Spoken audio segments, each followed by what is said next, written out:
এখন স্থানীয় সরকার নির্বাচন নিয়ে আমরা যেমন দেখি যে নির্বাচন কমিশনে সেদিন একটি রাজনৈতিক দল গেল এবং তারা যেমনটি বলতেছে যে এই নির্বাচন কমিশনের অধীনে স্থানীয় সরকার নির্বাচন কোনোভাবে নিরপেক্ষ হবে না, এবং তাদের অভিযোগ হচ্ছে নির্বাচন কমিশনে এখন যিনি অতিরিক্ত সচিব আছেন তিনি একজন রাজনৈতিক ব্যক্তি, এ ধরনের অভিযোগ আসছে। তো সেই ক্ষেত্রে আসলে নির্বাচন কমিশন কি করতে পারে?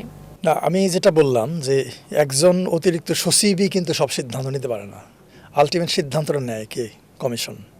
আপনি জানেন যে আমাদের যে কমিশন আছে 5 মেম্বার বিশিষ্ট, সিসির নেতৃত্বে বাকি আরও 4 জন কমিশনার। কাজে তাদের সিদ্ধান্তই কিন্তু চূড়ান্ত। কমিশন সভা তারা করেন এবং কমিশন সচিবালয়ের কাজটা হচ্ছে কমিশন যে সিদ্ধান্ত নেবে সেই সিদ্ধান্তটা বাস্তবায়ন করা, এর বাইরে কিন্তু কিছু করার নেই।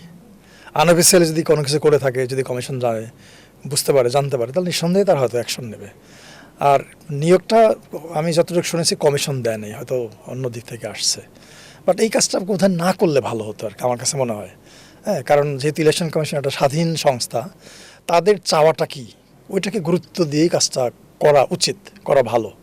না হলে যেহেতু এটা খুবই সেন্সিটিভ একটা প্রতিষ্ঠান, তখন এটার গ্রহণযোগ্যতা, এটার স্বাধীনতা নিয়ে এক ধরনের প্রশ্ন উঠবে, ওটা খুব স্বাভাবিক। এই জন্যই যারাই সরকারে থাকুক এই জিনিসগুলো ভাবা উচিত প্রত্যেকেরই। তারপর আমি বলবো যে উনি যেহেতু দায়িত্ব পেয়েছেন, এখন যেহেতু কমিশনের সঙ্গে কাজ করবেন, যে কারণে ওনার পিছনের দিক দিয়ে না থাকে, অতীতে যদি না দেখি, তাহলে আমি আশা করবো যে উনি হয়তো এই নিউট্রালিটির সঙ্গে ওনার যে নিরপেক্ষতা সেটা বজায় রেখে উনি কাজগুলো করবেন।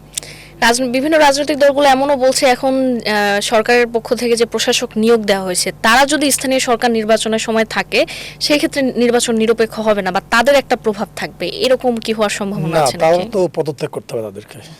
তারা নির্বাচন করার আগে, তফসিলের আগেই তাদেরকে রিজাইন করতে হবে। তারা যদি নির্বাচন না করে কিন্তু সেই সময় যদি তারা প্রশাসনে থাকে না করে, তখন তারা থাকলে তো কি সমস্যা হবে? আমি তো কোনো সমস্যা দেখতে পাচ্ছি না।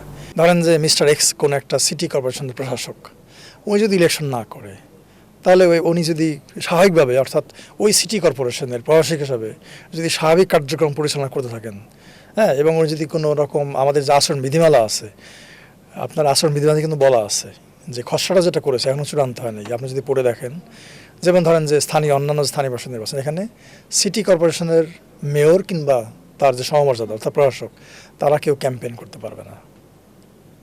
এটা কিন্তু আচরণ বিধিমালার একটা অংশ।